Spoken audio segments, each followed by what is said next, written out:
Welcome, friends. I'm happy to be back in Chicago again. Hello, little one. Happy to see you as well.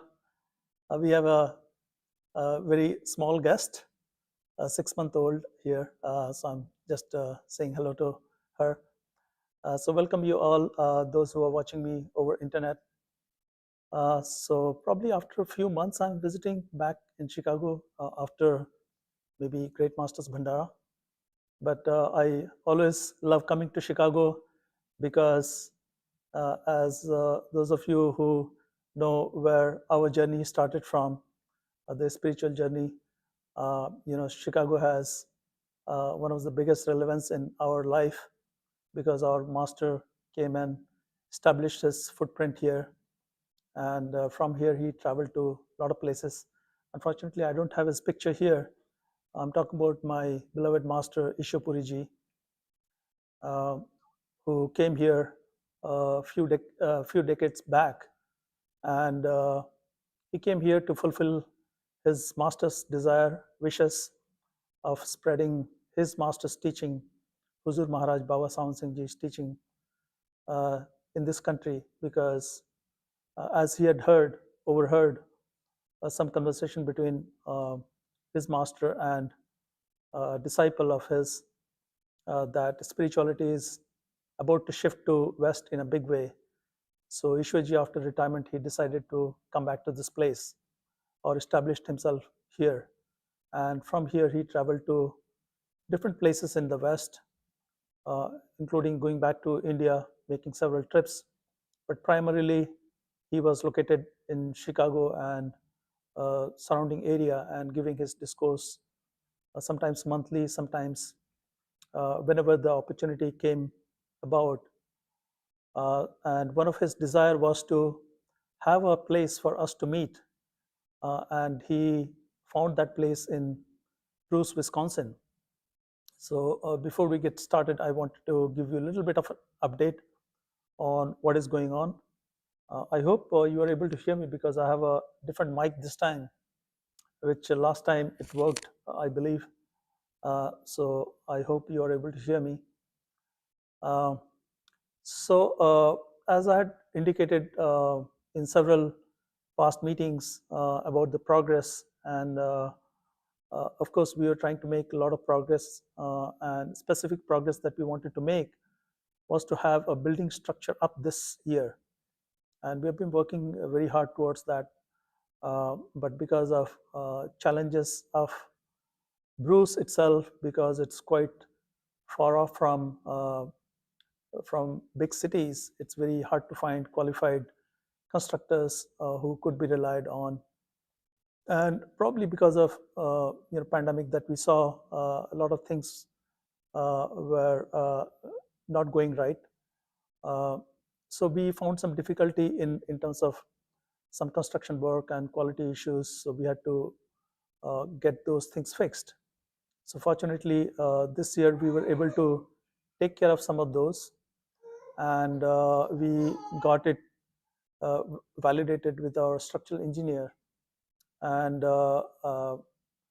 and at this point, we have, I believe last time I talked about what exactly we were planning to do. So we were in preparation of putting the steel structure up. We had to put something called anchor bolts in place, where the pillars are going to rest, the steel columns are going to rest. And so, but before that, we had to make sure that the location of those things were quite accurate, because the steel structure, the height of each of the columns had to be measured according to that, and the placement of those steel columns had to be quite right. So we had to measure again and again and make sure that we are complying to all the specifications, and sort of getting inspector to third-party inspector to also validate that, okay, the specifications or the measurements of anchor bolts are correct. So we had to go back and forth multiple times to ensure.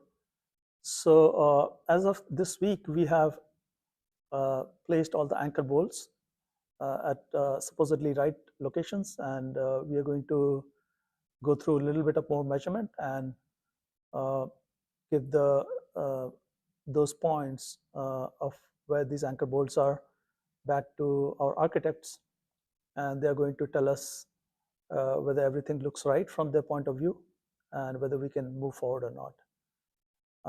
And so steel columns are also being readied, and they have also the company that is going to be manufacturing these steel columns and cutting to the size. They have also provided their drawings to the architect to validate everything is correct or not.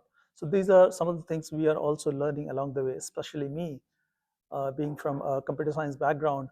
I have no idea what these things are. So I'm also learning as we go along.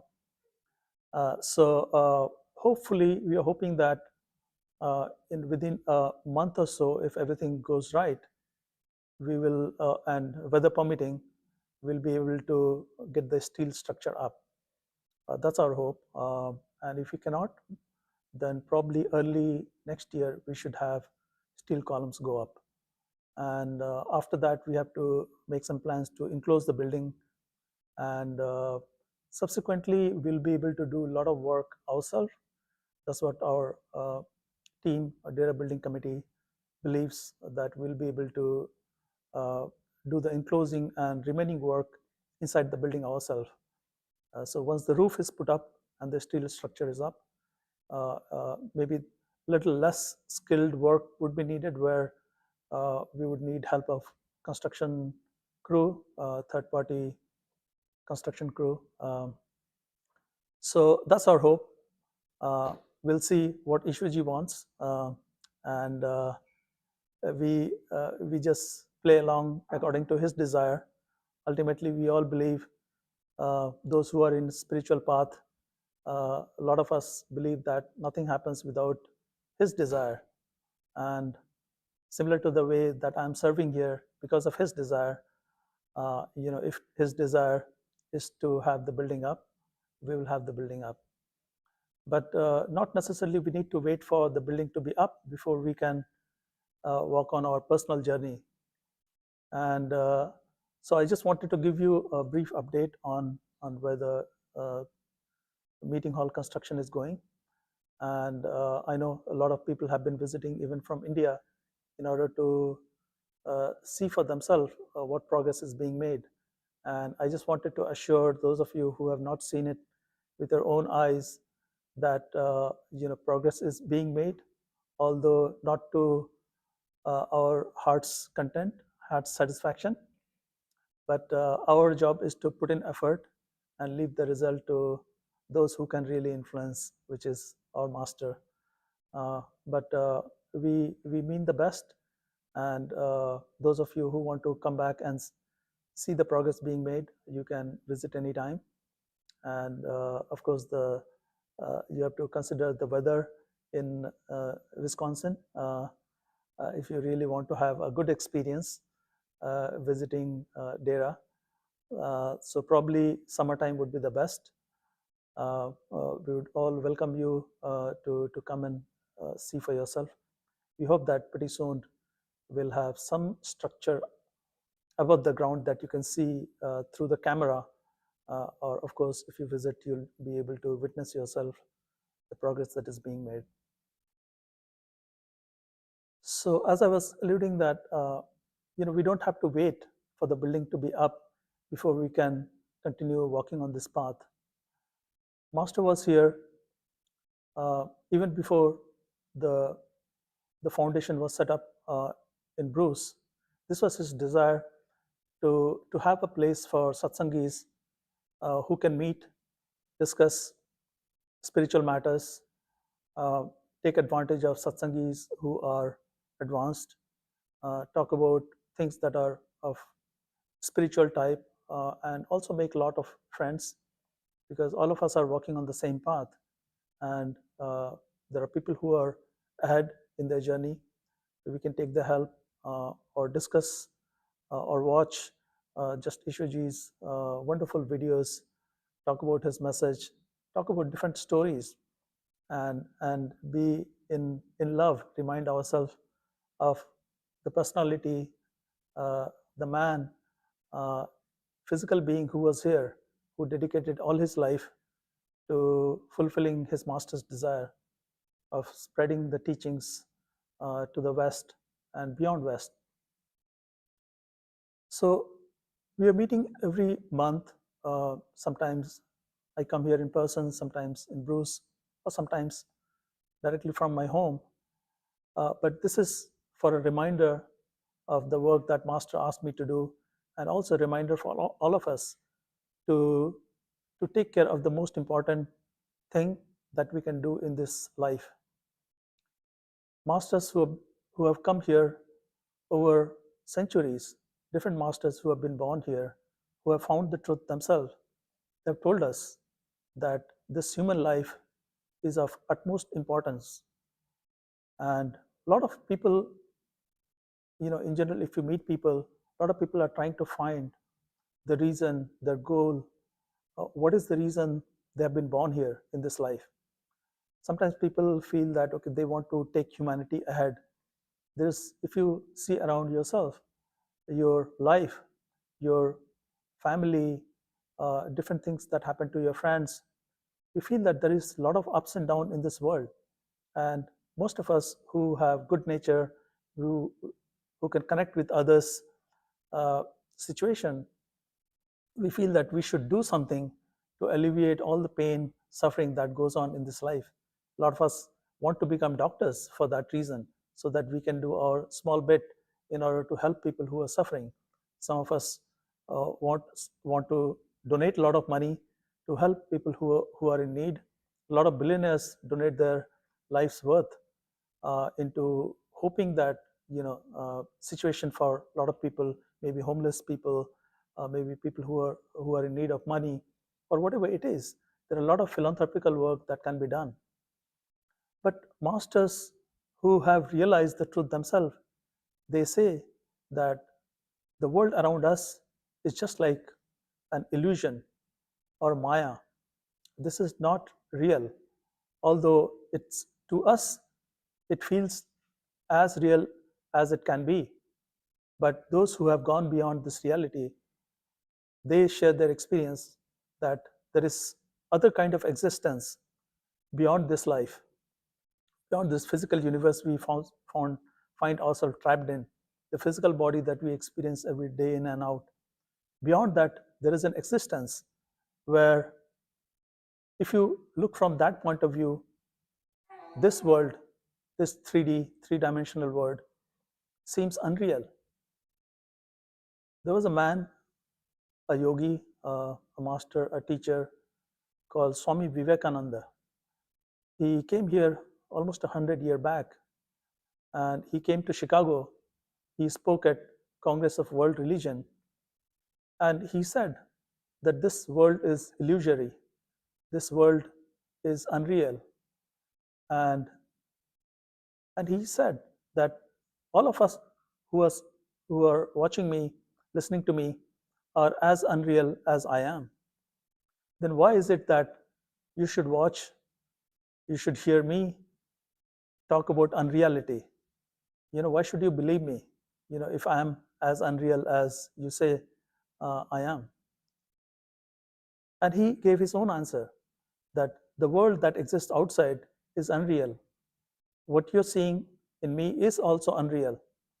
But the difference between the reality outside or unreality outside and me is that I'm trying to turn your attention back. And whereas the reality that you experience outside is trying to take your attention outside and keep you captivated in that unreality. And he also said that if you want to find the truth, if you want to find that another level of existence that is beyond the physical reality that you experience every day, you have to step back. You have to turn the direction of attention that is flowing out. And if you are able to sufficiently turn it in the different direction, then you'll get a glimpse of if there is a possibility of another existence or not, if there is another possibility of another level of creation that exists simultaneously or not. And they tell us through their experience that not only the reality exists, but anybody who is born as a human being has that potential to turn the attention that is constantly flowing out, reverse that attention, and they will be able to find that existence or get a glimpse of the reality that exists. Many of the satsangis who have uh, gone in that direction can tell you uh, through their experience that it doesn't take a long time to find that. But what is challenging is that the reality that is created outside, that we experience continuously, it's nonstop, and it doesn't matter if we close our sense perception. Somehow our attachment continues, and it drags our attention, our thoughts constantly in those directions.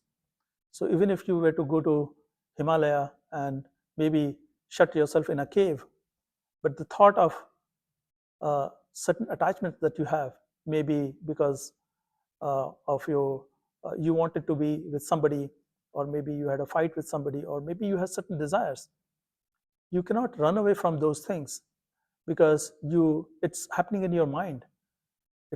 And it's constantly taking your attention into those thoughts. So regardless, even if we want to turn away from this world, that other world, other existence doesn't open up as easily as we want it to, because of our constant attaching ourselves.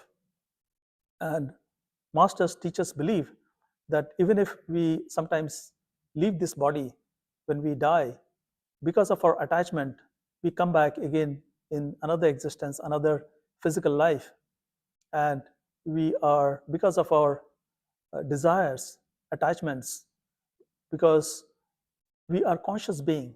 And masters also tell us that whatever we want, we get it. So it's like a trap. You of course everybody wants to be happy, and the attachments that we have in this world sometimes gives us temporary happiness, and we find that as a fulfillment of our desire, we become happy, and somehow we chase after all those happiness without realizing that these are the things that are trapping us constantly, and we entangle ourselves so much that it's hard to go beyond that, and we constantly come back and live life after life in order to satisfy ourselves. But the desires never end. Desires keep evolving. You know, people who have a lot of riches, they constantly keep accumulating the riches. People who go around different places yet want to see another variation of life somewhere else, maybe different garden, different flowers. Uh, there are a lot of places to visit, not only in this planet. When you are satisfied with visiting different planets here, you imagine what could the life be in different planets, and is there a life or not. People are dreaming of consciousness or life forms even outside this planet. And some people, uh, they they do what is called remote viewing, and maybe astral projection, and they're able to sometimes see or imagine things that might be happening in different planets. And because we are all curious beings, we are all conscious beings, we somehow have this thirst to satisfy our mind, and of course we want to satisfy the desires of our body, and somehow these things trap us into this uh, uh, constant world that is existing outside. If we masters tell us that if you want to go beyond all the plus minus, all the miseries, happiness, and if you want to really find the true happiness, you have to go beyond uh, everything that you are experiencing.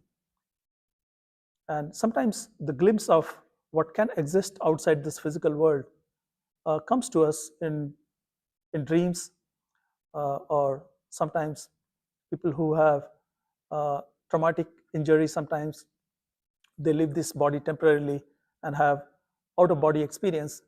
they sometimes get a glimpse of possibilities that can exist beyond this physical body and the physical universe that we see around us. If you observe how we experience this world, we have sense perceptions, it seems like, built into our body.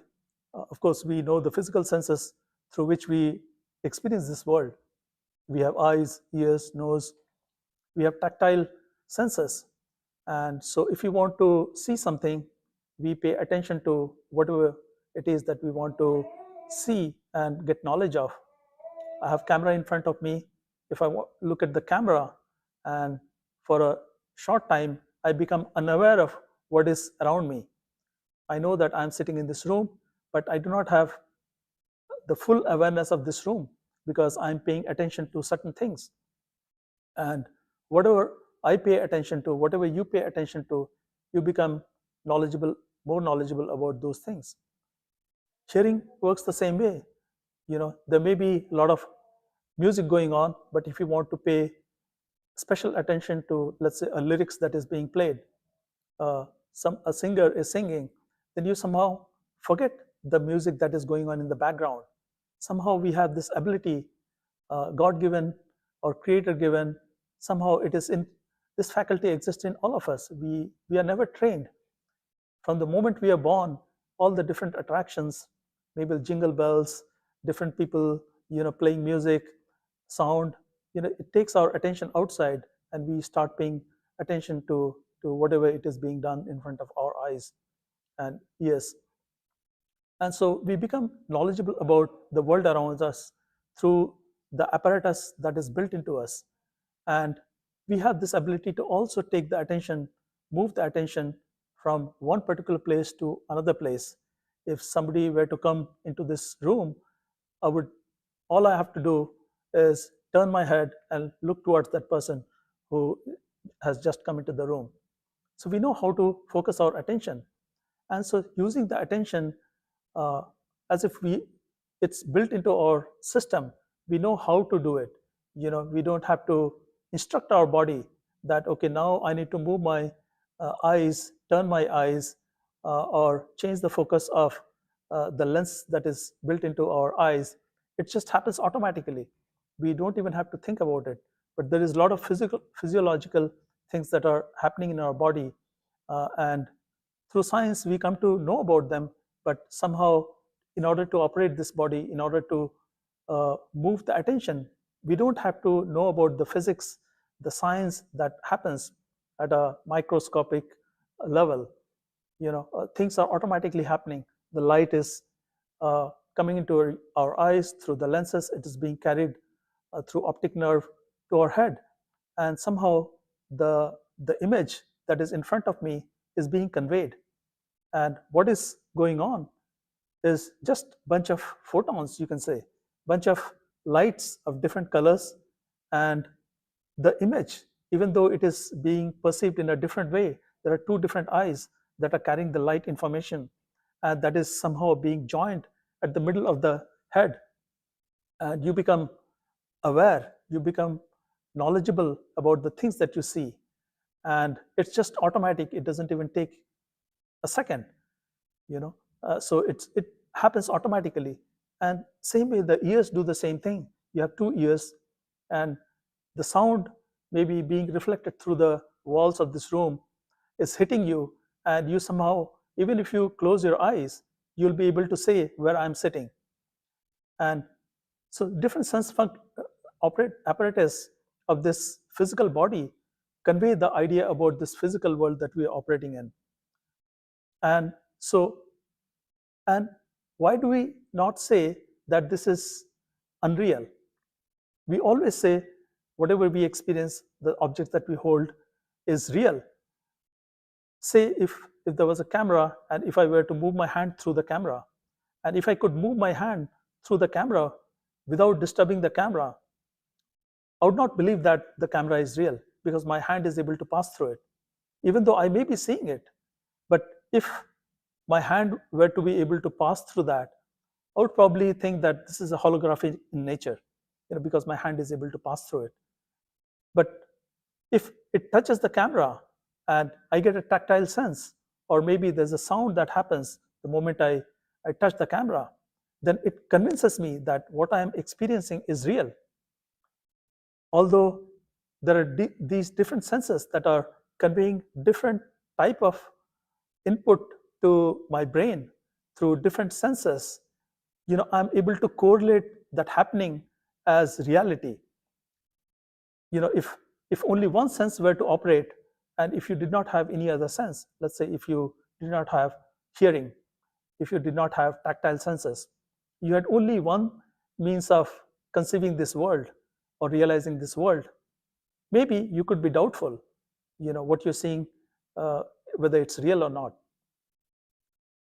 If, let's say, if you were to imagine something, if you were to close your eyes and imagine a rose flower, would you be able to touch it? Say if you are not able to touch it in your imagination, then you could say that what I'm experiencing as a rose flower is just imaginary, because you are just seeing it for a split second. So it is very important for other senses to convince you that this is a reality, this is indeed true. But masters argue that if you are dreaming, and let's say if you saw a rose flower and you are able to smell it in your dream, and if you're able to touch it, what would that experience be? Would you be able to say that you are still dreaming? Because in your dream, that is the only reality. You do not experience your body in physical world at the same time while you are dreaming. Most of us forget while dreaming whether you have a physical body or not, where you are, which city you are based in, none of that. We forget our identity completely. We forget what nationality you are, you forget what sex you are, we forget complete identity about ourselves. Maybe uh, we continue to remember a few things, and sometimes we panic. We have this knowing that if while dreaming, if you realize that this is a dream, then you probably panic in your dream. You try to find out where I'm sleeping, where is my body. But in dream world also, you can have a sense of reality that is as good as this reality. That is, you have nothing to compare against and say that this is unreal. So is our situation here living in this world. And that's why masters who come amongst us, who have experienced a different world, and they are from that world or that existence, they are able to say definitively that what we are experiencing here is unreal, because they are able to participate in this world amongst ourselves and give us a clue that this is unreal. And they also give us a path, a means for us to test out whether this physical world that we are living in is real or not. And through their experience, they tell us that not only they talk about the science, the teaching, but they help us, take us inside. They give us their hand, they become our friend, and they tell us that we are going to walk with you on this journey ourselves, and we are going to take you back home. There's a lot of teachers in different times come amongst us and tell us that the same truth. But it is also important for us to practice and recognize the fact that there is a truth that is being shared with us, truth that they themselves experienced in their life because of the blessings of their own master. So it is important for us to apply this in our own life, to check how much of this is real. Because most of us get into this path not because we are genuinely curious about the reality of this world, but sometimes we don't like what's happening in this world. You can see there is constant war going on, there's pandemic going on, there's illness going on, there's a lot of suffering, and we are unable to make out why we should be the one suffering. Who made us suffer? Who is the one who put us in this situation? There's a lot of stories where we sometimes we believe that somebody else made us, and we are maybe a slave of somebody else. How can I not know who created me? We we understand that, of course, we have father, mother who gave us birth, but they themselves pass away. They themselves die at some point. And if you logically try to find an answer, then we somehow get into this philosophical discussion, and we can never really uncover the reality just through logic. Because if you continue the path of, okay, who created whom, and then you can just go into sort of a recursion where there does not seem to be any end. You can chase that rabbit hole, father's father, mother's mother, and but who was the one who that got created on the day one? And so this doesn't seem to have any end. So masters try to tell us in a different way that we are a part of consciousness, and we came here because we wanted to take this journey. They have seen through their experience what the reality is, and they have been one with the totality of consciousness, and they have seen the great drama that is being played in front of us, and how all of us are voluntarily participating in this. Nobody made us do anything. We are the one who decided to take this journey.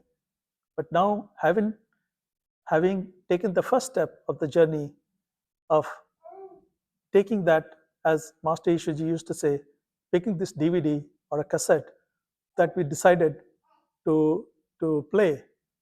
And the moment we started to play the first life, and all the previous life that was supposed to give birth to that life automatically happened.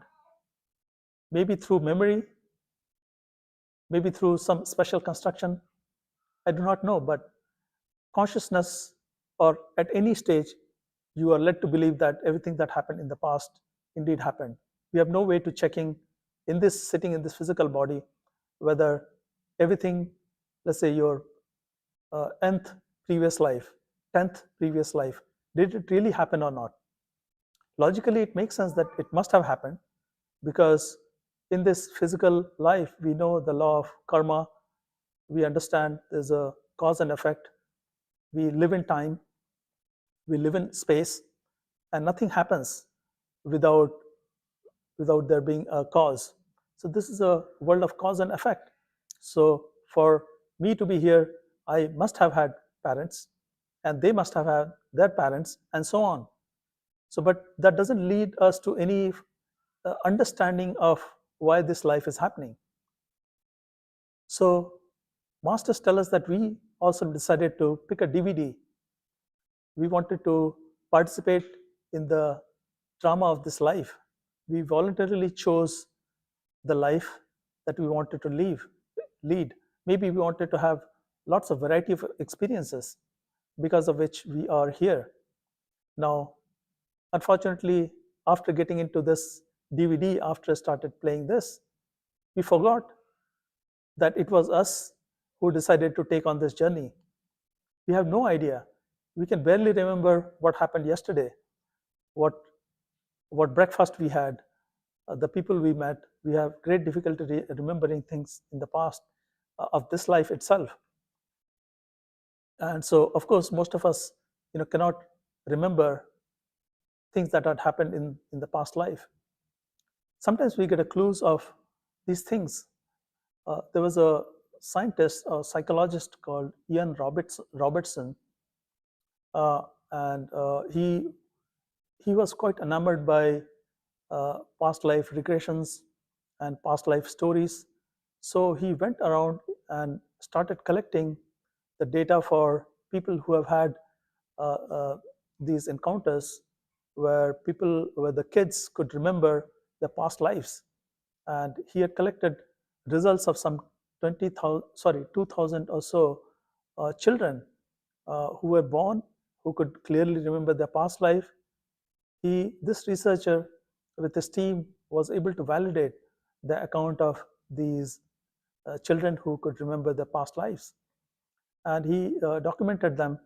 And so science is a part of science. The mainstream science is still finding it difficult to believe, but there are people, psychologists, or people who are uh, uh, into sort of spy world, I would say, uh, three-letter agencies in the United States who want to have an edge over their enemy.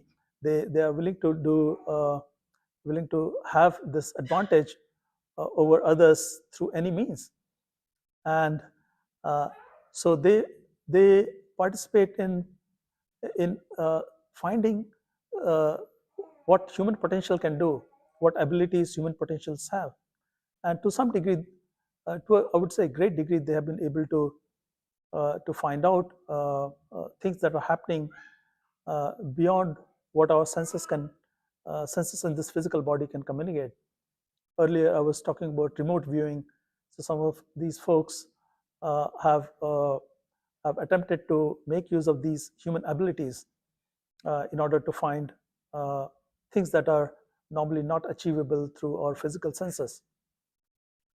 But masters tell us that we have we are so much more than just the composition of these physical materials, the atoms that compose our body.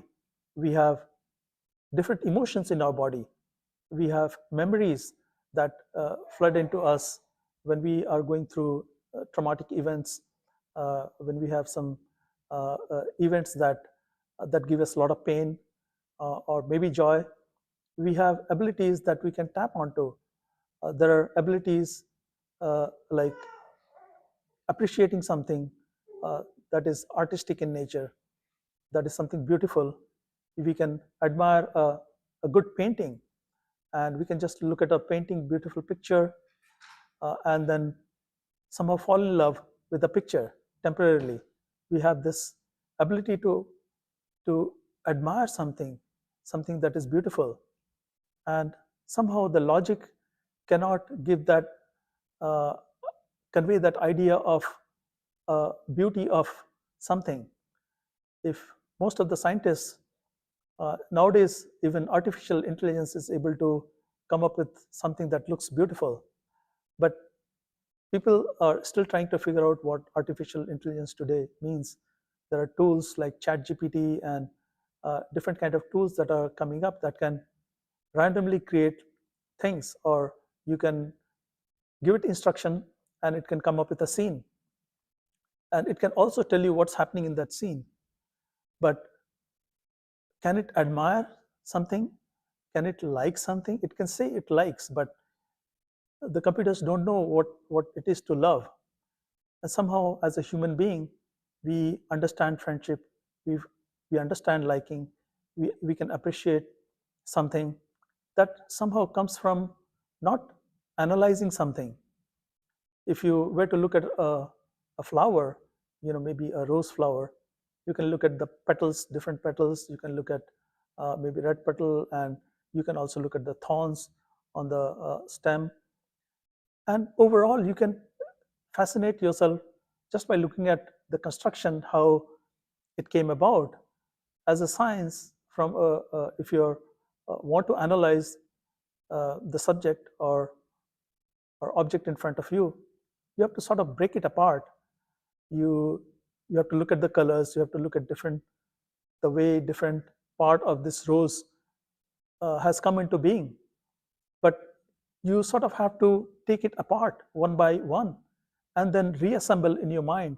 But it doesn't give you the satisfaction of just looking at the scene or flower and appreciating it. And masters tell us that we have other different kind of abilities that is far beyond what our mind through logic can convey us. We sometimes have a hunch. We have feeling of something happening out of nowhere. It doesn't have any cause. At least we cannot identify. While driving, maybe suddenly you remember that you forgot something. You were supposed to do something, and you don't know why this thought came in your mind, because it might have been important or may not have been important, or somebody who's thinking about you, somehow you'll come to know. We have some strange perceptions built in. I often tell people that, if somebody is looking at you from a distance and you are not really observing them, yet somehow part of you knows that somebody is looking at you, and you maybe uh, involuntarily turn your head to see who is looking at you, even though you are not consciously aware of it. Your subconscious is still able to grasp those. We have a lot of abilities sitting in this physical body that we are normally aware of. So masters tell us that because our attention is constantly going out and we are unable to tap into the reservoir of other abilities that is hidden in us, we are not able to find out how to go beyond this world. If we are able to reverse the direction of attention that is flowing out, then we will be able to get to the source of everything that we experience here. Uh, our beloved master used to give this uh, explanation, which I found fascinating. And sometimes I myself forget living in this world and trying to make sense of it. Uh, the analogy that he used to give was that you're experiencing this world through your eyes. So the earlier explanation that I gave you, that light is falling on your eyes, lenses, and the signal is being carried through optic nerve at the center of your head, and that's how you are able to perceive this world. Let's say your retina had this object, a device built in that is able to cook up the scene, that is the photons that is hitting your eyes. It is able to by itself create those, a device, artificial device, you know and then you'd be able to see the same thing in your brain as if you are experiencing it right now. In fact, you can get these glasses nowadays that different companies are producing, that you wear, and it gives you a three-dimensional reality. So these are, let's say, if you want to play a game, 3D visualization games, and so you are able to interact with that. So the way these happen is you wear these physical glasses, and things are projected onto that, and your eye directly sees those happening in the glasses that you wear, and then it's able to communicate to you that these things are real in nature, because the images that are created in these glasses, uh, these happened like almost since 10-15 years back. Scientists have been trying to create these glasses to give you a alternate sense of reality, where you can interact with the virtual world, and you can have some haptic moments in your fingers, and you are able to, through gestures, you are able to interact with this world. And in fact, you can get a feeling that you are climbing through stairs, you are falling down, you're climbing mountain, and you're having a war, and those things sort of become real in your perception. So if the eyes themselves somehow could create the scenery in front of you, you would not be able to differentiate it with this reality. And if you take that further, let's say optic nerve itself, without the eyes, let's say you did not have the eyes, if you just had optic nerve connected to your brain, and optic nerves could create these images that are being passed through it and communicated to your center of your head, where you're perceiving them. If you just had just the optic nerve and they are able to create those visions, then you would not be able to differentiate it with the reality that we see right now. And what masters tell us, that you can take it even one level further, that if your brain itself, the physical brain, without the optic nerve, without the eyes, if they could create that scene, the photons hitting, being combined in the center of your head, if they could recreate that without anything else, you would not be able to differentiate it with the physical world.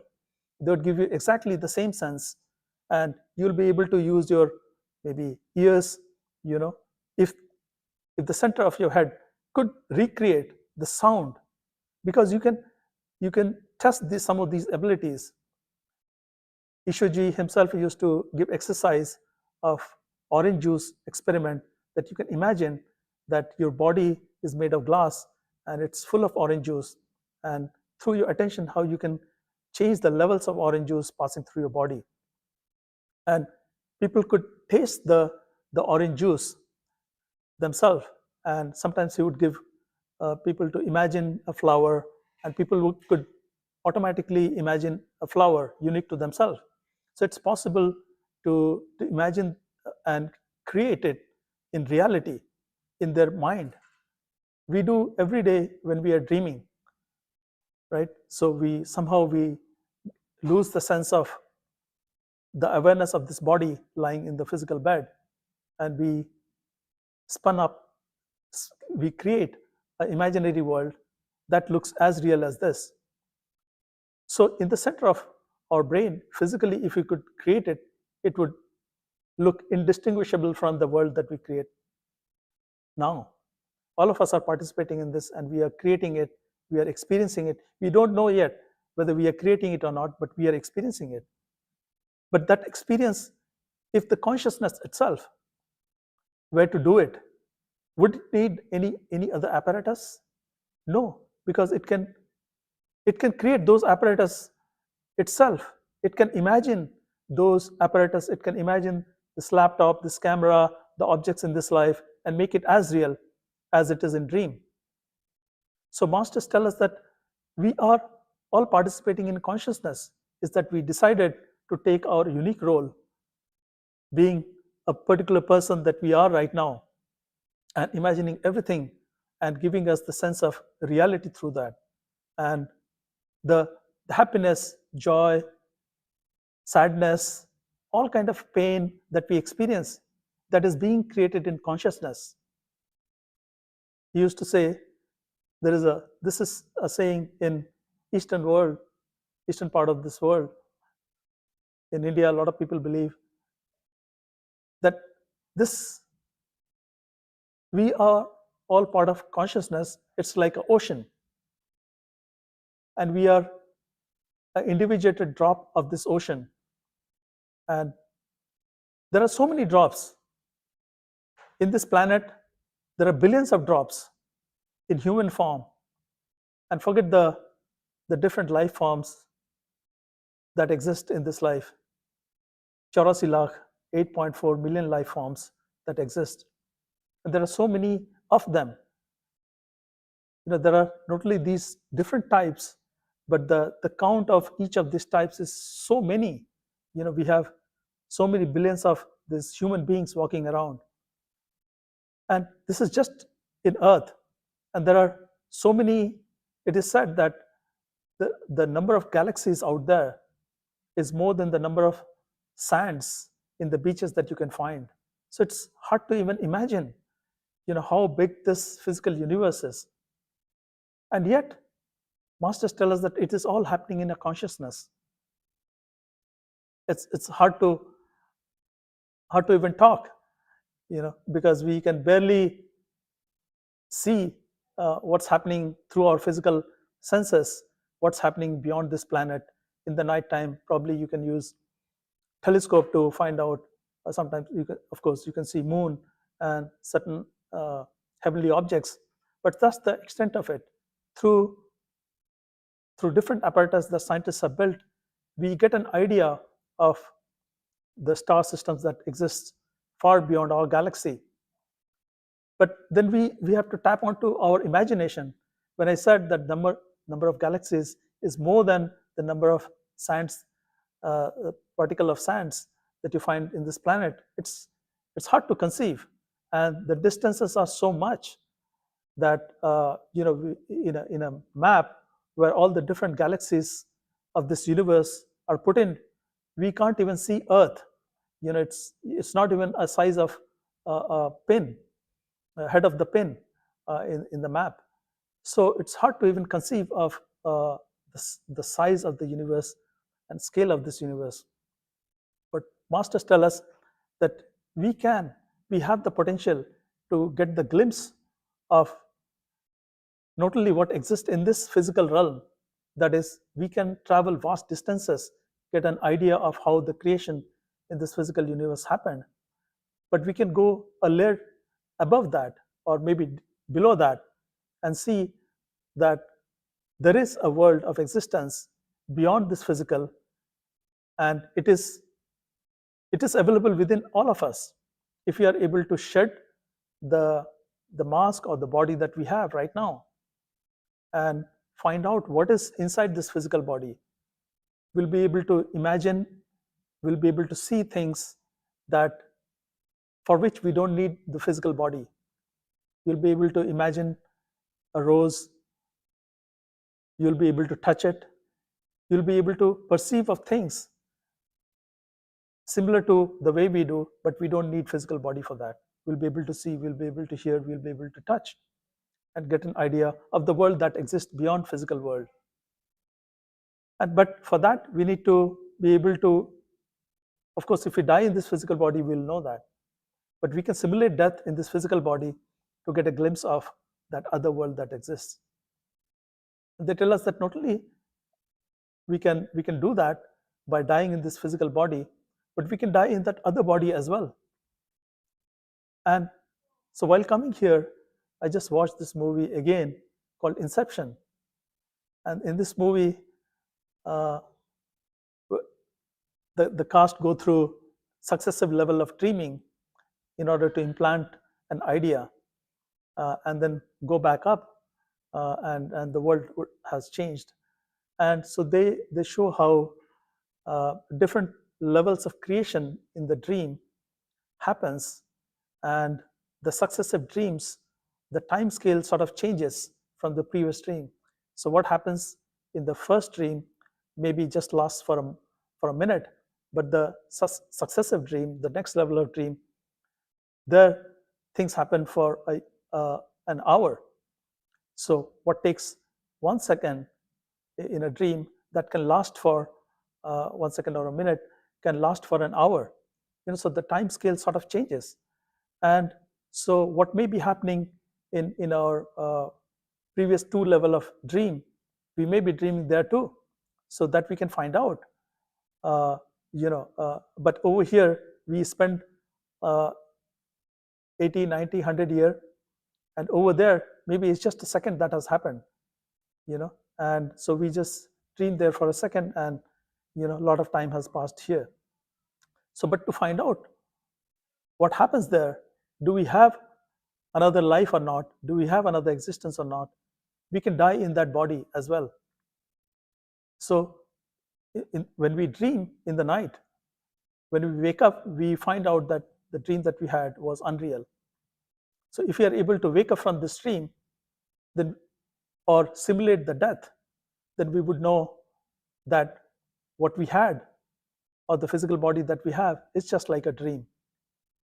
So in the previous astral body that we find ourselves in, if we were to shed this body, physical body, we would find that this world is made of astral world, and we'll be able to travel and go great distances.